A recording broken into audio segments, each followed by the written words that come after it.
Pwede daw ba sa 38 years old? So, ang tinatanong po dito ay yung Ursiflora. Pag-usapan natin yan. So, ito po yung Ursiflora. So, may dalawang klase yan. So, itong gut defense to prevent diarrhea and for daily gut support. Ngayon, kung nagda-diarrhea na po kayo, so si Gut Restore. So, parehas po ito ay pwedeng inumin ng above 6 months old. So, yes po, 38 years old, pwede po kayong uminom. So, nagkakatalo na lang kung ilan yung pwede nyong inumin. So, for diarrhea, pag Gut Restore po, isa lang. Isa lang yung pwede nyong inumin per day.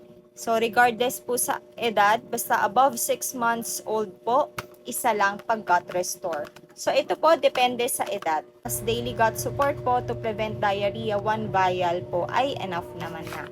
Now, kung yung, for example, baby po, less than 6 months, pwede bang painumin ng Ursiflora? So, nakadepende po. Kung ito po ay nireseta doon sa baby, so pwede po, sundin natin yung payo ng doktor. Pero kung hindi po nakareseta, ang advice po dito, ang nakalagay ay above 6 months old po ang pwedeng uminom ng Ursiflora. Yun lamang po. Salamat!